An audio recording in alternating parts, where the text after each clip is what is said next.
Kaže Amerikanac, naši inženjeri i konstruktori urane ujutro u 7, dogovore se, nacrtaju i naprave avion koji već u 12 sati poleti s piste. Kaže Rus, naši ustanu ujutro u 8, rade do 11 i tada avion već uzleti. Kaže Srbin, nije to ništa, naši se sastanu ujutro u 9 da grade tvornicu piva, a u 10 već su svi pijani.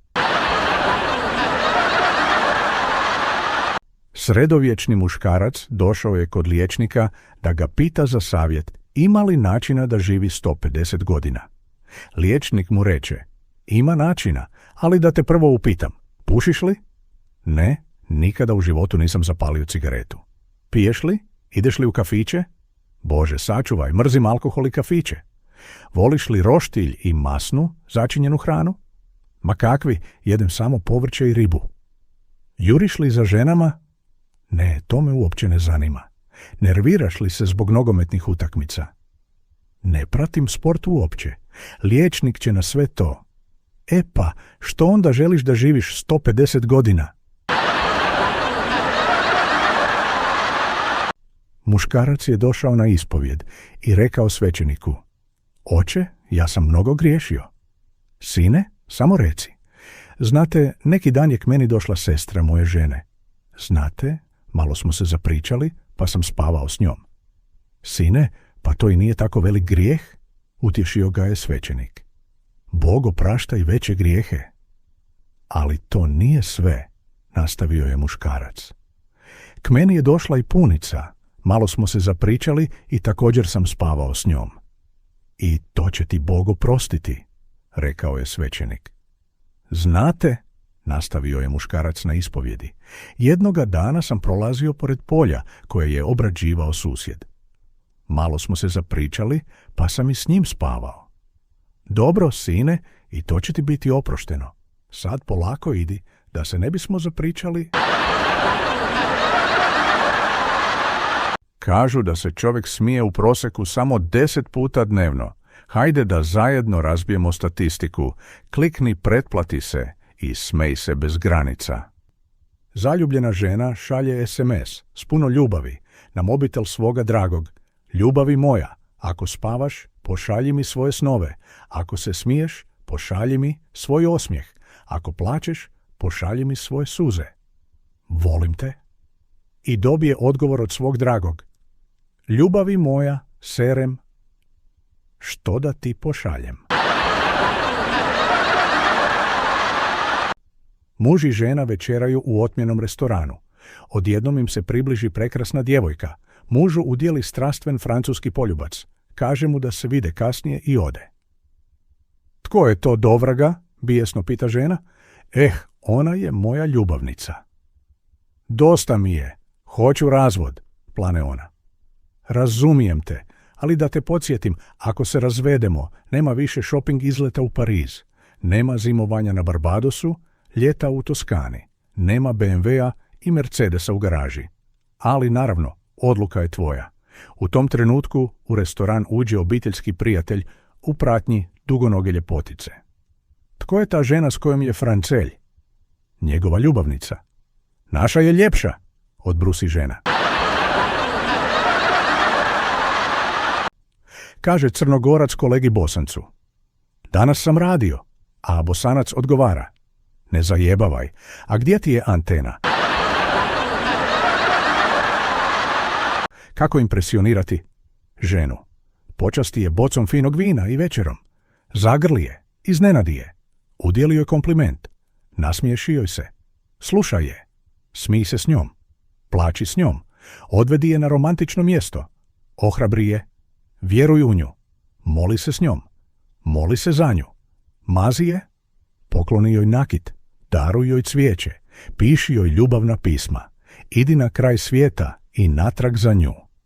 Muškarca, pojavi se gola. Ponesi pivo i ćevapčiće s lukom. Ne zaklanjaj televizor. Patrola zaustavlja službeni automobil koji prolazi kroz crveno, ali bezuspješno. Kolega javlja sljedećoj patroli da s mjesta izađe na cestu i zaustavi vozilo. Vozač staje. Dobar dan, isprave molim. Spuštaju se podizači, a Milo kulturno pita: je li ima nekih problema? Ne, druže predsjedniče, no može neka budala proći kroz zeleno, pa da vas nagradi. Kako se zove najbrži Kinez? To šiba ko lud. Simpozij pivovarnara iz cijele Europe. Za vrijeme pauze sudionici su otišli u pivnicu. Predstavnik pivovare Heineken naručio je Heineken, predstavnik pivovare Gösser naručio je Gösser, predstavnik Karlovačke pivovare naručio je Karlovačko pivo, a predstavnik pivovare Union naručio je Sola Colu. Zašto ti ne piješ pivo? Začuđeno su ga upitali. Ako vi nećete piti pivo, neću ni ja. Došla žena kod liječnika na umjetnu oplodnju i liječnik joj kaže kako imaju odličan izbor donatora i da može napraviti savršenu kombinaciju. Doktore, željela bih da bude građen kao Arnold Schwarzenegger. Liječnik uzme epruvetu s police i doda malo u posudu. Voljela bih da bude lijep kao Brad Pitt. Liječnik opet uzme jednu od epruveta i doda malo u posudu. I da bude inteligentan kao Albert Einstein. Liječnik doda iz treće epruvete u posudu, promiješa i da ženi. Izvolite, sada samo popite ovo. Žena popije i one svijesti se. Liječnik skidajući hlače kaže: daću ja tebi Einsteina. Idu Bosanac, Amerikanac i Srbin. Vide jezero. Bosanac ugleda zlatnu ribicu i uhvati je. Ona im kaže: pustite me, ispunit ću vam 3 želje, kaže Srbin. Vrati me kući, kaže Amerikanac, i mene bogati. A Bosanac će: vratiti onu dvojicu, dosadno mi. Čovjek ide kući s posla i sjeti se da mu kćerkica ima rođendan. Ode u trgovinu s igračkama. Koliko vam je ona Barbie u izlogu? Pita prodavačicu. Na koju Barbie mislite? Barbie ide na kupanje je $19 i 95 centi. Barbie ide na gala večeru je $29 i 95 centi.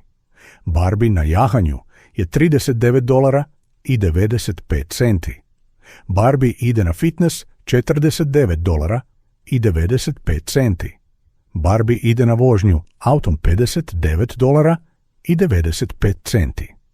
Razvedena Barbie je $395 i 95 centi.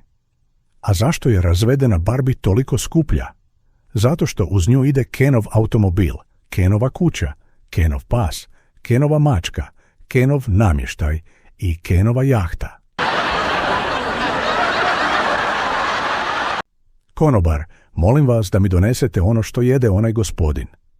Nema problema, kaže konobar. Nakon 15 minuta konobar se vraća sav u modricama i kaže: oprostite, nisam mu to mogao tako brzo oteti. Idu noću kroz neku njivu Razroki i pijanac i sudare se. Kaže Razroki pijanome: gledaj budalo, gdje ideš? A ovaj odgovara: a ti idi gdje gledaš. Ako ti je smijeh falio, ovdje ga ima na pretek. Klikni pretplati se i stavi osmijeh na repeat.